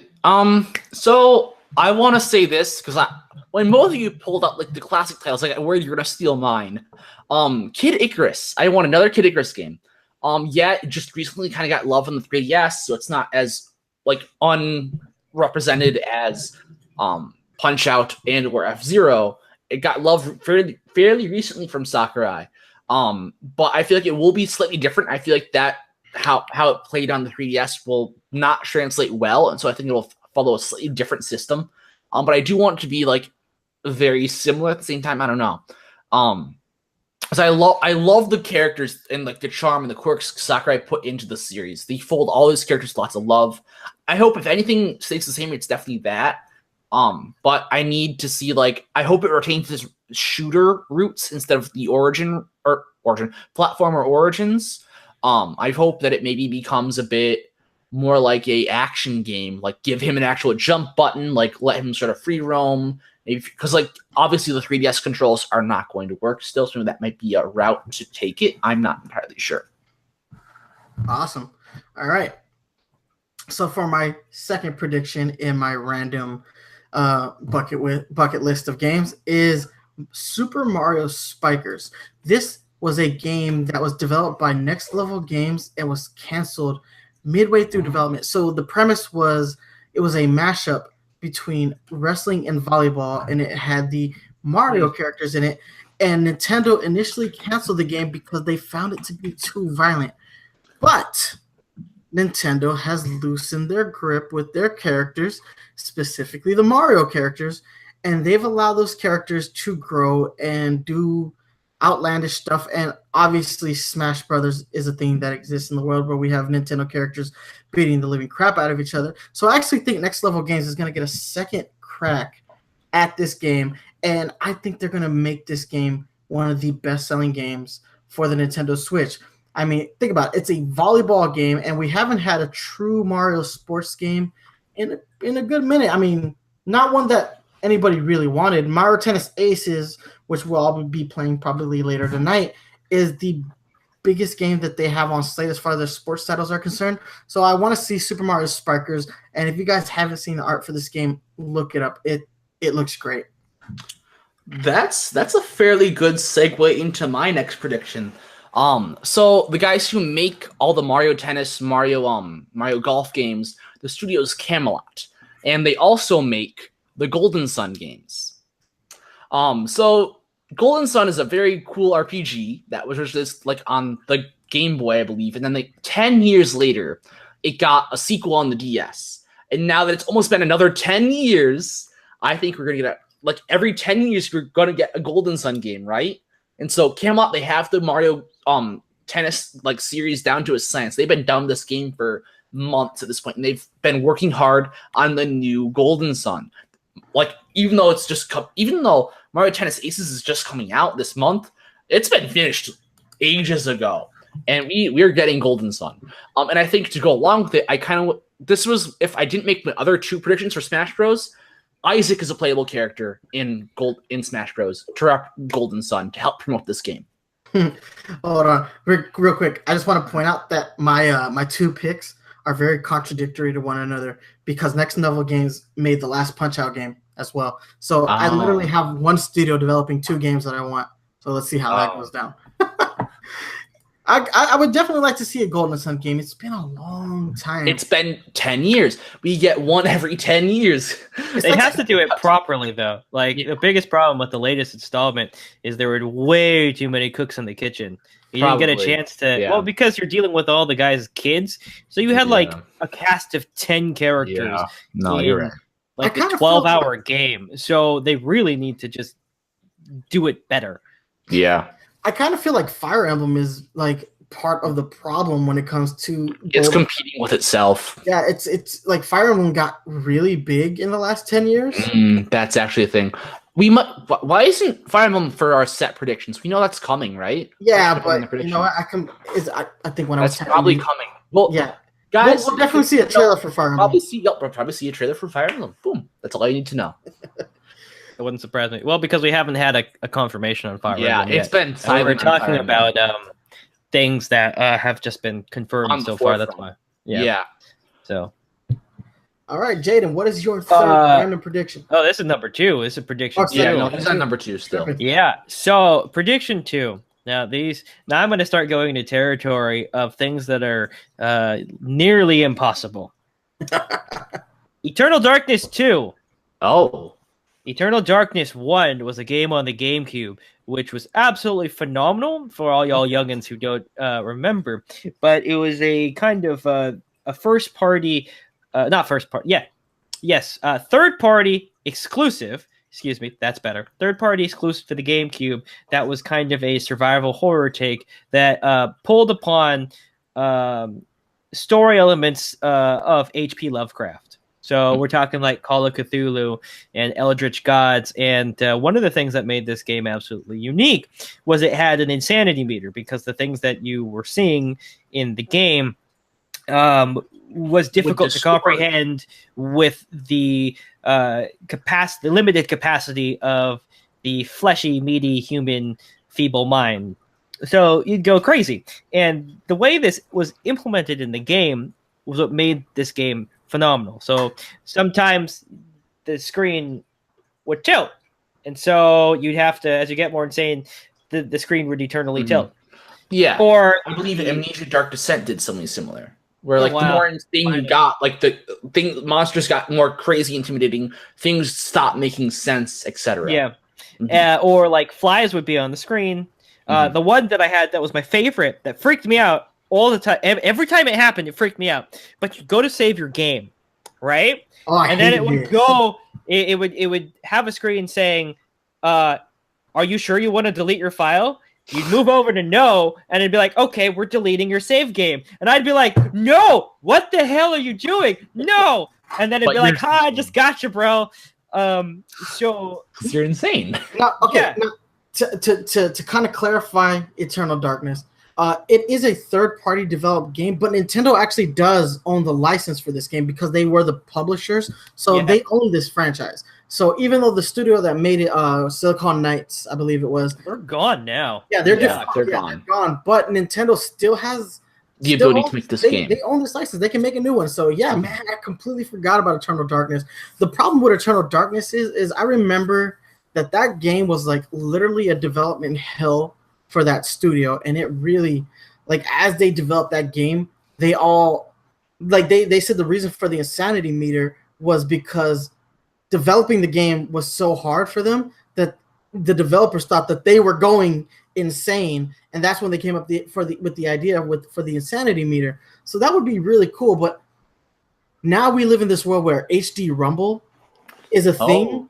and could you imagine the implementation of That'd the be insanity meter with sick. HD Rumble? Oh Oh no. That'd my be super God. cool. You know, but I imagine that developing this game now would be a little bit easier now that we have engines to run the game. Back then, the practice was you have an idea for a game and you build everything from the ground up. Mhm. So with the modern day like Unreal Engine and et cetera, you already start to have a framework in which to build your title. So from that Mhm. standpoint, it would probably be a little bit easier. Yeah, that is very true. Yeah, we're talking about a very antiquated, style of development. Yeah. And who's to say? I mean, like, there are a lot of engines that are running pretty smoothly on the Nintendo Switch. So yeah, Unreal well. Engine. Now Un- that Say that again. as well as now that Silicon Knights will not be developing it, it's going to be passed to a new studio, and so depending on who's working on it, they could do a really good job with it and have no problems. Yeah, actually, this kind of segues into my third prediction. Okay. Is Retro. We're gonna see Retro's game. Now I was a little That's bit what I more. was gonna predict I was a next. little bit more specific on what Retro would be making, but now I could totally see Retro like totally revitalizing Eternal Darkness. But I think Retro finishes out their Donkey Kong trilogy. I don't think Yeah. like we know that Retro isn't working on Metroid. We know this. Mhm. Yeah.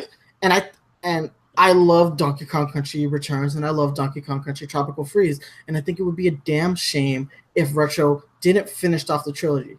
But I don't think this game will be a 2D side scroller. I think that Retro Donkey Kong has 64. yes, a Donkey Kong 64 Yeah. style game.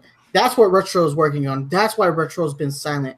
I think they are going to completely revitalize the Donkey Kong franchise in the 3D space. So think Mario Odyssey, but with Donkey Kong. And you best believe that New Donk City returns if they do that. Donkey Kong in New Donk City, And then you have airplanes trying to take him down. that is what Run from we top all of want. the building. He goes to New Donk City, captures Paulina, and he says something along the lines of, "Oh, it's like the good old days, ain't it, baby?" And he Just- climbs on That'd be top of the it's not Empire State Building, the new Donk State Building, I guess. Something I don't like think that. they Yeah. named it. It's not named exactly, so like I don't know how to classify it, but So yes, I think Retro comes out with a brand new Donkey Kong 64 style Donkey Kong game and finishes off the trilogy. And that's what they need to do. Look, man, Donkey Kong doesn't get the love that Mario gets. So it would be nice to see, Retro really, take Donkey Kong and not just do what's been done, but take it to the next level. And like I think they did that with Donkey Kong Country Returns. They definitely did that with Metroid. They completely revitalized the Metroid brand. So it would be really cool to see them take Donkey Kong into that final frontier. Just do to Donkey Kong what Donkey Kong 64 didn't really do, and make a good, 3D, open world game. So I think that's what Retro's going to really get their hands dirty with this year, and I think we're going to see a trailer for it. So those are my predictions.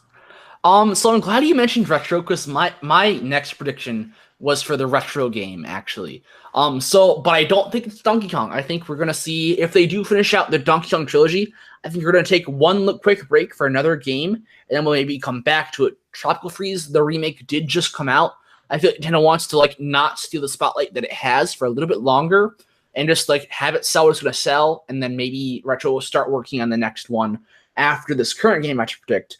And this one is actually kind of ripped straight from a rumor that was around, just because I want this now that I've seen the rumor. So Retro Studios was rumored, based off of E3 rumors that have been flying everywhere, to be working on a Star Fox racing game in the style of Diddy Kong Racing, which I would be down for. A lot of people think this won't happen just because we just got Star Fox Zero, and that was kind of a big mess. I think we're all expecting Star Fox 2. You got me thinking about Donkey Kong. Star Fox to sort of be laying low till people forget about Zero. But if anyone can make that's the perfect time when you don't let people forget about it. You give it to Retro and let Retro handle it and save the series. You give something to Retro when you want this to be good. And so far, Star Fox has not been good. So you give it to Retro, and Retro will make it good. Star Fox is the weirdest franchise for Nintendo. It's a game that it's beloved. It's a game that has a lot of history behind it, as far as, you had these two really good core Star Fox games in the first one and in Star Fox 64. But then somewhere along the lines, Star Fox became the experimental title for Nintendo, where they're just let's just do whatever we want with this character. Nobody will care. And then we end up with weird games like Dinosaur Planet. There was one for the GameCube that was pretty decent. Adventure? Yeah, Adventure but that was not Star Fox. That was Zelda, right? No, the Star Fox Adventure. No, the Dinosaur Planet one. That one's Adventure, though. That was Adventure 2, wasn't it? They had 2 Adventure games, right? I don't know. They had. I thought they only had one, and I thought that was Dinosaur World. Give me one second. I just gotta look it up. I'm gonna. Well, while you're looking that up, I will continue with my prediction. So, it's a racing game, though, and I think that's a good direction to take the series. I don't think it'll be more popular or more iconic than Mario Kart, but I could see this racing game being far better than Mario Kart. Assault. Yes. So there were 2 games. There were Star Fox Adventures and Star Fox Assault. Assault was a decent game. Okay. No, neither of them were Zelda games, but Dinosaur Planet was in the style of Zelda originally. That's what I meant. Yeah, and that one was one Adventure. That was Adventure. Yeah, that was Adventure. Okay. And then Assault was the one that was all on land, which honestly I think it's underrated. I think it's a lot of undeserving hate. But anyway, go back to your prediction. So yes, I think racing's a very good place to take Star Fox. Because in terms of the flight, the flight that we have, it's very linear, but it's also more you do play a level, get the high score, play it again, etc. I feel like being a racing game, especially in the style of Diddy Kong Racing, you can do a lot more with the actual level design and make it more course design. Diddy Kong Racing can make boss battles. You could be racing in Andros. In order to progress, you have to be Andros in the middle of the race. I believe Sonic and Sega All-Stars Racing did some stuff like that with some of their tracks. I think that could be very cool. Being able to shoot obstacles out of the way, being able to shoot missiles at other racers along the way, it would be interesting. But this game needs to have a battle mode, because racing games have battle modes, hence Mario Kart.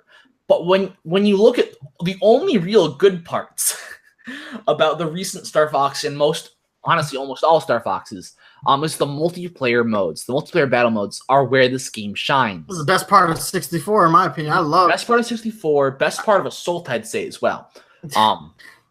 I love that. I love when you did a certain amount of tasks in 64. you could get the the pilots not in the ships where they'd be running around on foot shooting bazookas that's at the great. planes. That was one of my favorite things. You just see Slippy Toad running on his foot. He's so slow too. That was so much fun. Yeah. But I think, give this game a battle mode, because the Star Fox needs to have a battle mode to be successful. I think that's just a given. So make it a racing game with an online battle mode, and local battle mode as well. But I feel like this has a lot of potential. I think the rumor said it would have a hub world as well. I think that could be cool if you could customize like all of your vehicles, which it would, I assume, have multiple vehicles, racing your R-Wing, your Landmaster, maybe the new like drone or whatever it was that was in Zero, etc. There's a lot of vehicle options in this, so you could have a lot of Landmaster, some ground stuff, some air stuff, and I think that's offers a lot of potential as well. Third-person view, cockpit view could be something to play around with. But I think that has a lot of potential. I feel like I said, as a racing game, it might not be more iconic and popular as Mario Kart, but it will probably, if done right, be way more fun. Hey, as long as it's not a gyro-controlled game like Star Fox Zero, I'm 100% on board with retro. I feel like they Star could Fox add that, but don't make it like a default. I don't know. Agreed. or just have the option to turn it off, even if Yeah, it is exactly. default. Just play traditional controls, man. Look, I have nothing against gyro controls. I just, as an older gamer, I'm never going to get used to that. So can we just please, wait for my generation to die off before we completely go into motion games? But okay, yep. So that's my third and final prediction. I have said Golden Sun, Kid Icarus, and Star Fox by Retro Studios. All right, and so my last prediction is another one that is in the land of impossibilities, and this is this would be a return to the old series called Eternal Arcadia, or as it was known in America, it was Skies of Arcadia. Yep. Skies of Arcadia. Skies of Arcadia was originally released on the Dreamcast, and it was developed by a now defunct developer called Overworks. Now, eventually, it made its way to the GameCube. During that, they actually added an entirely new character. Now, this game, the original one, rather, is one that easily makes like my top 5 or possibly top 3, depending on how I'm feeling. RPGs of all time. What made this game great, not only was the turn-based strategy, it had an element system. Before that was really big, so you could change the elements of your swords or your weapons to do extra damage and weaknesses, etc. But what made it really good is that it had a air-to-air turn-based skyship combat, which was absolutely phenomenal. It's the best I've ever seen implemented a system like that, while still keeping the turn base. Now, I would love to have a sequel or just another sort of game in the installment of this sort of franchise. The publisher was Sega, and Overworks eventually got absorbed by Sega. So in theory, they've got the IP, so it's possible, just improbable. But I would also settle for an HD remake or an HD remaster. Like at this point, anything Skies of Arcadia, I would take.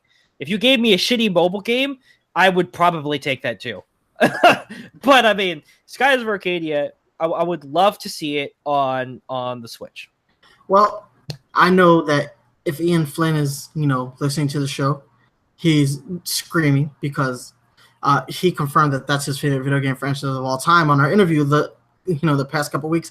And if you guys haven't heard that interview, go please check it out because I think it's the greatest interview we've ever done on this podcast. But yeah, man, Skies of Arcadia is a classic. It's one of those games that is often overlooked, but the people who have played it, nobody ever says anything bad about it. And man, it was a damn good looking game too on the Dreamcast. It's like Sega's Mother 3, or not Mother 3. It was pushing that. It was pushing that hardware, man. That game was beautiful. Like, like I didn't own a Dreamcast, but I had a friend that did, and I would spend a lot of time at his house, and I'd watch him play, and then, whenever he wasn't playing, I'd mess around with his save file because I'm a douche like that. At least you went up to it, right? Yeah, but hey, man, look, that is a good one, man. And you know what? Sega's relationship with Nintendo is at the they're cool now. Like we're not in the console era anymore, so I could definitely see that being an awesome title for for the Nintendo Switch, especially with the portability. Man, yeah, I would play that. Yeah, an HD remake on the Switch would be dope because that's one of those games that like it's hard to put down once you start playing it. So being on portable space exactly benefits it. And that's one of those things that we could possibly see with the online as well. Let's say they go with having old GameCube titles be available through their online streaming service. True. Skies of Arcadia Legends would be a perfect addition. So I mean, no, I agree, 100%. All right, man. So I think that's it. We got through all these predictions. These were fun. I love the E3 predictions show because I don't know in advance what you guys are going to say. The only people, older listeners might know that I'm going to say Punch-Out at some point just because I love Punch-Out and I want it. Now, granted, I felt like my idea was a little bit more valid when Ronda Rousey was at the height of her popularity. But I still think Punch-Out deserves some love. I'm just saying, missed opportunity to have Ronda Rousey Punch-Out. They couldn't do it now. Now she's part of WWE, and they're not going to release the rights to her at all. I mean, they did. Look, I'm just saying. And also, wrestling is ballet with dudes. So, what if Lil Mac got in a WWE wrestling ring?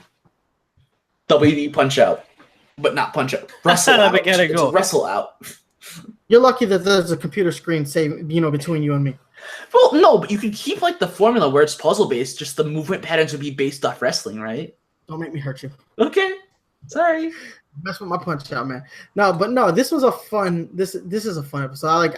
I always get excited for the pre E3 show just because you can be bananas with it, and if something actually sticks, you know how amazing that would be. We called it. You got your Punch-Out. We got Punch-Out. We got Skies of Arcadia or Donkey Kong 64. We're like, oh my god. No, that'd just be dope. These are that's the thing. Like we rarely get to be selfish when we make this podcast. We make this podcast with the idea that we're being as fair, as we possibly can be. Sometimes we get a little out of line, and that's fine. That don't bother me none. But we don't do this podcast selfishly. And E3 is that one time where I was like, I'm gonna be selfish as hell, and I'm gonna say the games that only appeal to me, and damn the rest of the world, because I want my Punch-Out and I want my Donkey Kong 64, retro game. And I know, that's the thing though. That's the sad thing is even if Retro announced a Donkey Kong 64 style game, people would be like, why? I don't want this Retro. That's that game ever comes to fruition. Just like they did when Tropical Freeze was announced. You just made a Donkey Kong game. Yeah, 3 years ago. That Retro do their thing. I mean, again, we've touched upon it before. This is one of the biggest problems with the fickleness of the Nintendo fan base. For you. Labo was not aimed at you. It was given no indication it was Smash Bros. I don't know what you're thinking. Just don't buy it if you don't want it. Vote with your wallets, people. Make up your minds, too. But yeah, man, these E3 shows are they're like Christmas. They're like Christmas. And, yeah, definitely. And this is this is us making our Christmas list. And, Santa Nintendo will bring us a bunch of other stuff that we didn't know we wanted. But, once they announce it, I didn't know I wanted that game, but now I need to have it. Why is it coming out in 6 months? Because, I'm already old, man. I don't want to die before you start releasing these games. I also want to just point on, I think we're going to also do a lot of out-of-the-blue stuff. You said, a bunch of stuff we didn't know we wanted. I think stay tuned to the Treehouse. The Treehouse will probably announce some miscellaneous stuff not in the main presentation, such as what we got last year with Metroid, Samus Returns, Sushi Striker Way to Sushido. There's a lot of interesting stuff that I think will be shown off at the Treehouse that we did not expect at all. And so I think for the games we didn't know we wanted, definitely check into the Treehouse. That's something. Absolutely. But guys, that's it for our show that we are wrapping up this E3 prediction show. But fret not, we will have very comprehensive E3 coverage. I will be doing a live reaction to the Nintendo Direct for E3 this year. Anybody else want to jump in on the live reactions? I think that would be great. So feel free to do a live reaction. Work. but I would love to join you for that. Obviously, we are going to have a new episode of the podcast right after E3. So Nintendo's presser is on the 12th. We will be recording the next episode on the 13th. So we will know all of the major Nintendo news, even from the third parties, because I believe Ubisoft goes on Monday. So Ubisoft is Monday, Nintendo's Tuesday. So we're going to find out all of the major stuff, and then we're going to have our third annual E3 extravaganza show, and I can't wait for that because, again, that is actually Christmas. This is the build-up. Right now, this is Thanksgiving, where, we start making our Christmas list and get ready for Black Friday, and then E3 is Christmas, and we get all our presents. Yeah. So, and it's how I like to think of it is like this is what we want, and then E3 happens. Post show is what we actually got and why it's cool, I guess. Exactly. Yeah. So we're gonna have very comprehensive E3 news, live reactions, all the good stuff that you've come to expect from this channel. And guys, that's gonna be it. So before I let you go, we gotta hit you up with these social media links. You can hit me up on Twitter at Nice1983. You can email me at nice1983@gmail.com. Hit me up on Facebook, facebook.com/Nintendo Power Zone. If you're a fan of this podcast, you can always download new episodes on iTunes, Google Play Music, stream episodes on Stitcher Radio. But if you want to watch the show live, you can do what you're doing right here and go to Nintendo Power Zone on YouTube.com. Anybody else, hit them up with your social media links. I'd also like to thank Let's Go Eevee for tuning into the first half of the show and sticking around. Been a great chatting with you in the live stream. Thanks for coming out to the show, watching it live like you're doing right now. If you guys want to do so, he just gave the YouTube links. Check that out for the next episode. You know the date. It's the 13th. It's the next day we're recording, right? So yes, sir. You can hop on live and see what we do live. My Twitter is at TheKingBlues. Blues once again spelled BLOOZ on Twitter. All right, you can hit me up at YouTube, Twitch, and Twitter at Jaden Winsong. And if you want to talk with us more, pay attention to the Facebook page. Occasionally, we give out timed links to the Discord channel, which is a way that you can talk to us in real time, pretty much whenever we're around. So that could be your direct line to us. Check us out on Facebook and watch for that link. Absolutely. All the ways you guys can hit us up. You know how to do it. We want to thank you guys so much for watching our pre-E3 prediction show, and we'll be back in 2 weeks with our E3 post show. Deuces.